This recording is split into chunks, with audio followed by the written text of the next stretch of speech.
Hello there. Welcome to chemistry class, and you've got Ms. B here. This will be our first challenge of trying to have a video.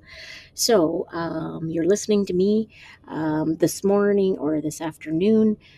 You should have just finished your types of reactions quiz.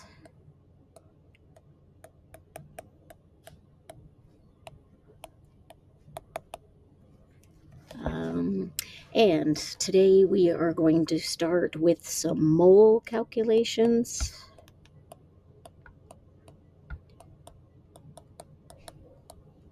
Which is a little bit more than what we were doing last Friday. So for a warm-up, let's just all look at, what have we got here? In your duotangs, page 21. Let's just look at number 3 and 4. Right now, you should have finished these over the weekend for homework, but just in case you haven't, let's just take a look. So if we've got number 3, we've got calculate the number of atoms in 5.5 moles.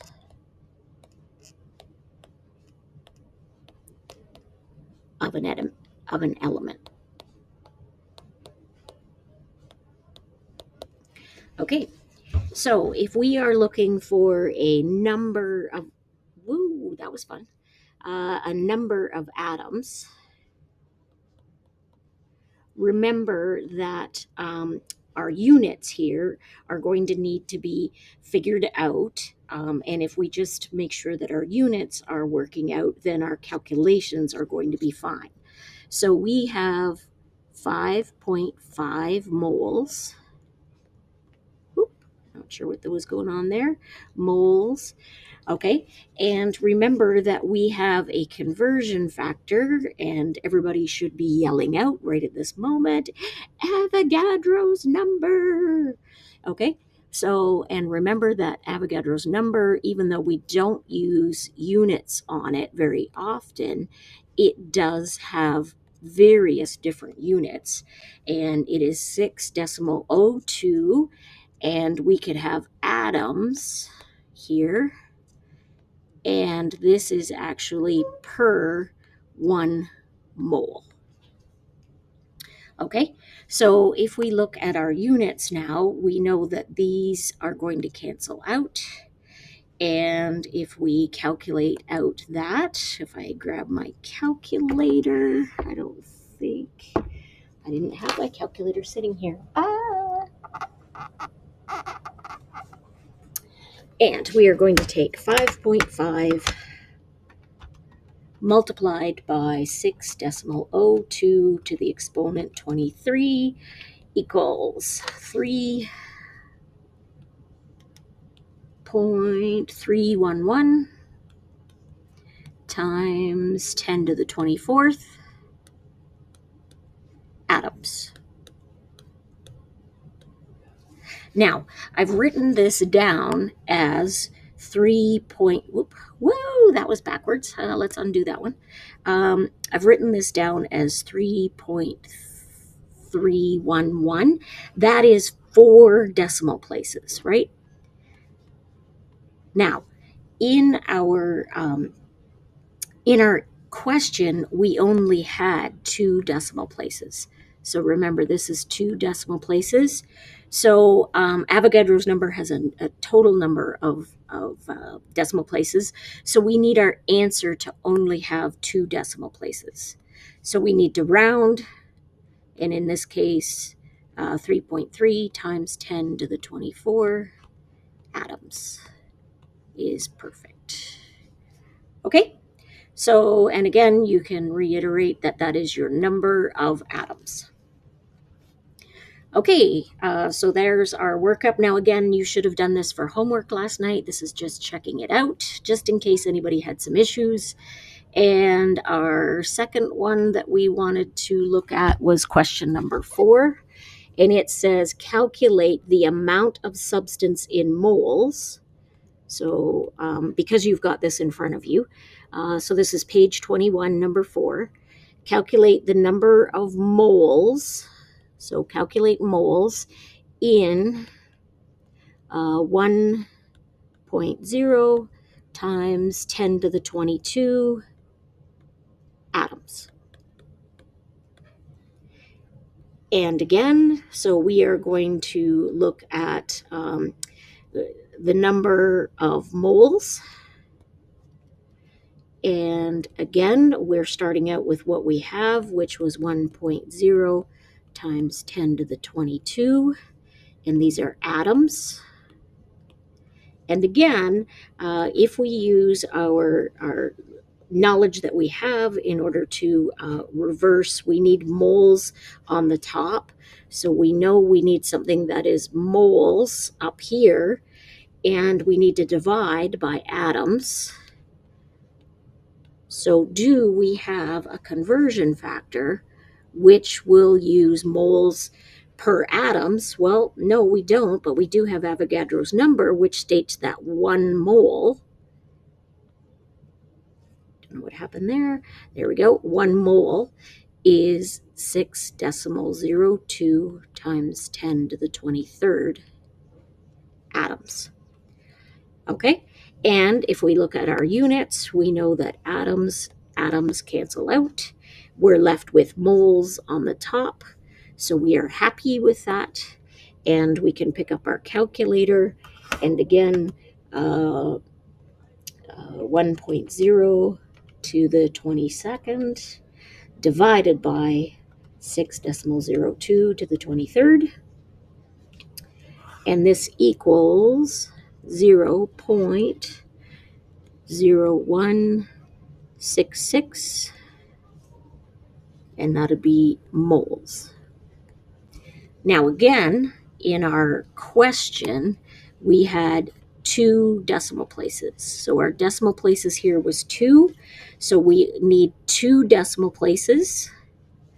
And if this helps, sometimes putting it into scientific notation can help you do this.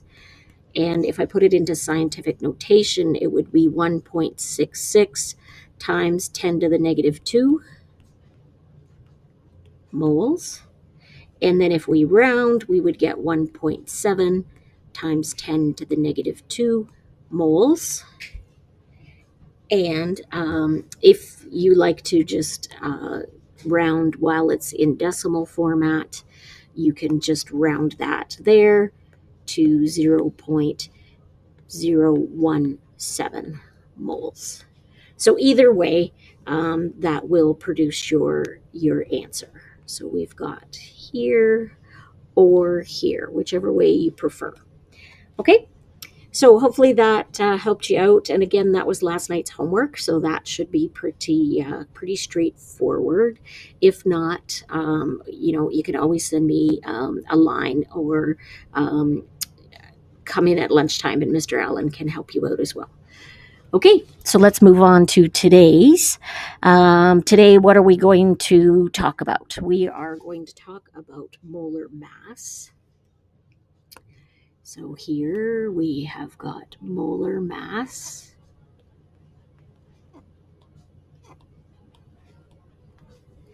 And what are we going to learn about with our molar mass today?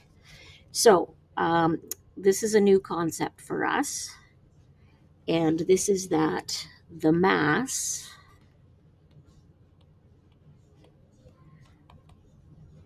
in grams of 1 mole of any element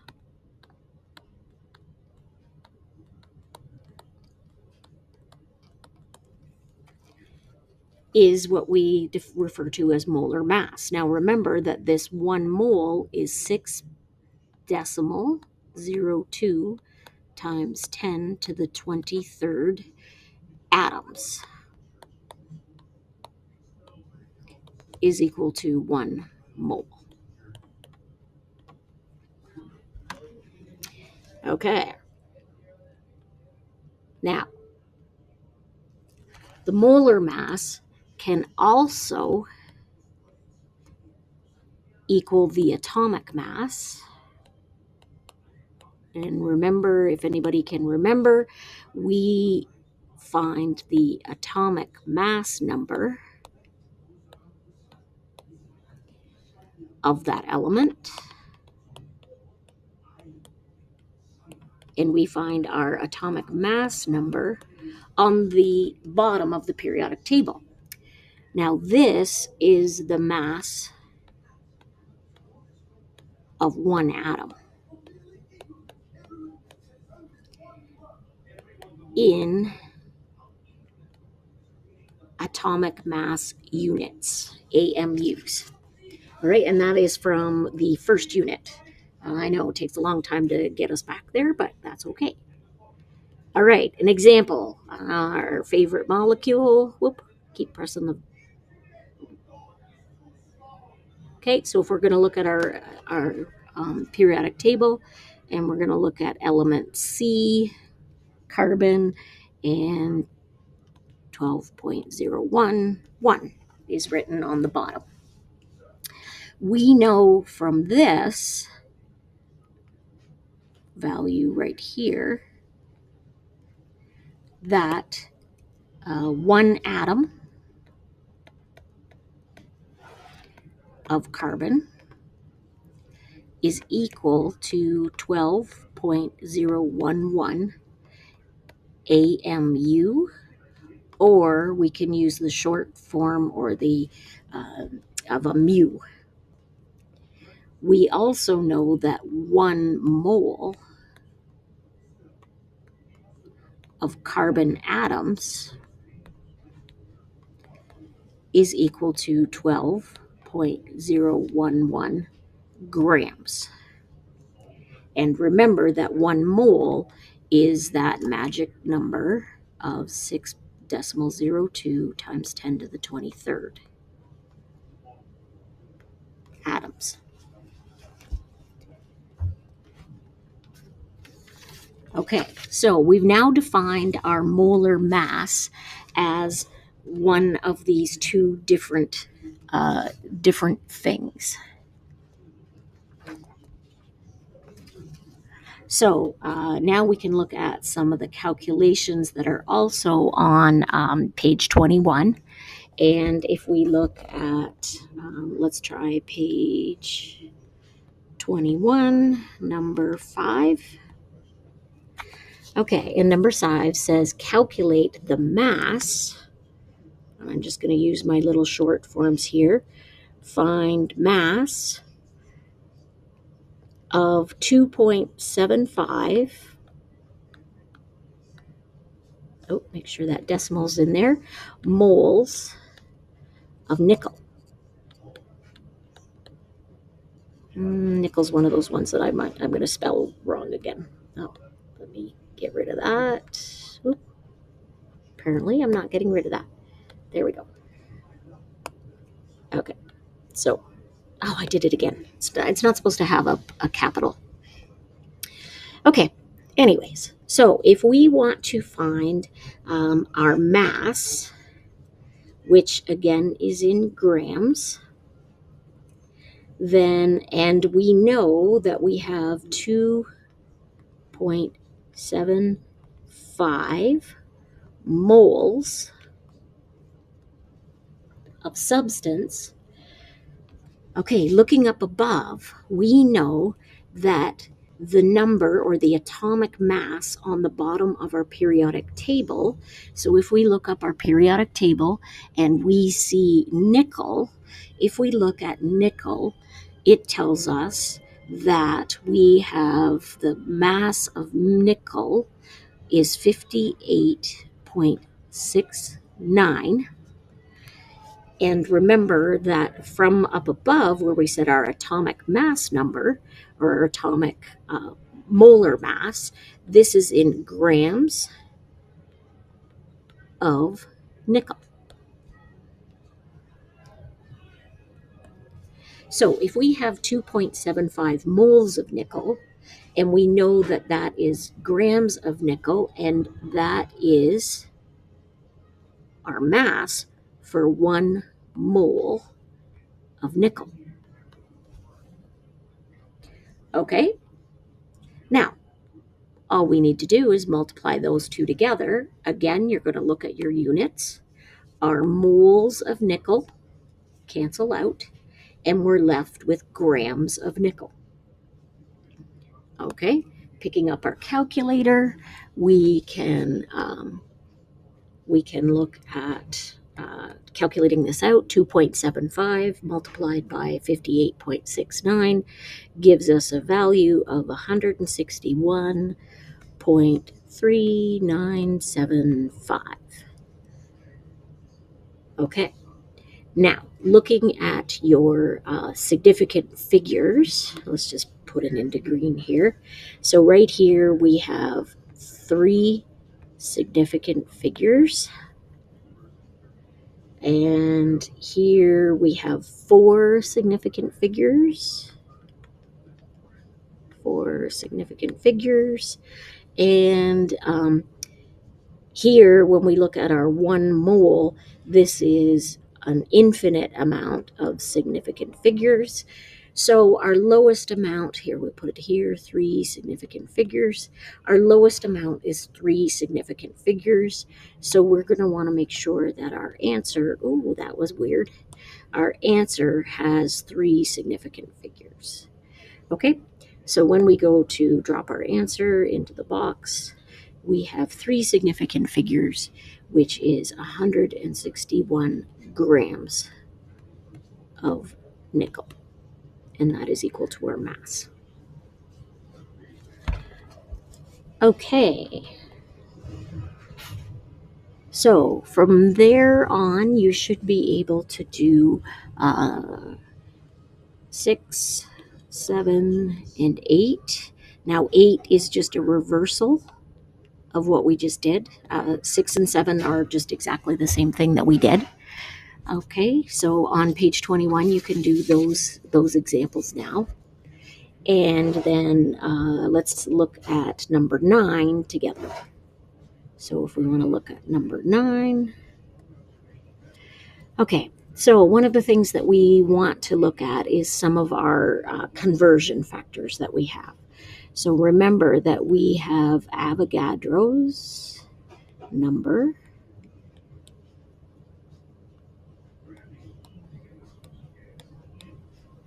And remember that Avogadro's number is 1 mole is equal to 6.02 times 10 to the 23rd of anything.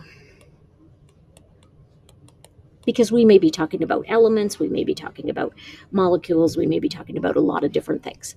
Now, if we look at this as a conversion factor with a division line in there, we know that this can be used in either way. We can flip it upside down if we need to use it, or we can use it exactly that way. But if we need to divide by a mole, we're just going to flip it upside down. Okay? There we go.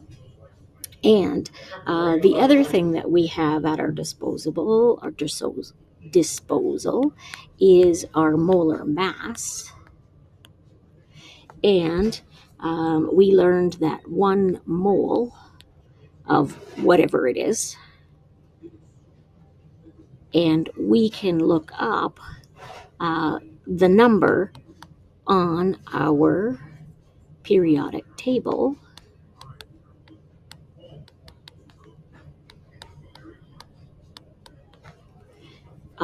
We can look up the grams of AB. And again, we can look this up, and we know that we can use this either the way that it's written, or we could use it upside down, depending on if we need grams or if we need moles. Okay? So knowing that, we're going to look at question number 9 now. Let's just put these in boxes so that you can see them happening, in case you look for boxes in your notes. And these are in our duotang as well. Okay, so let's look at question number 9. Oh, there we go. So it says to calculate the mass of 3.4 times 10 to the 24 atoms of sodium.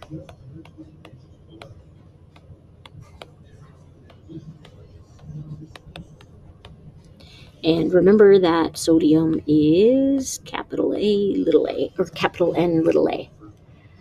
Okay, I think that's number 9. Yep, that's number 9. Okay, great. So remember that we are looking for our mass, which is going to be in grams of sodium.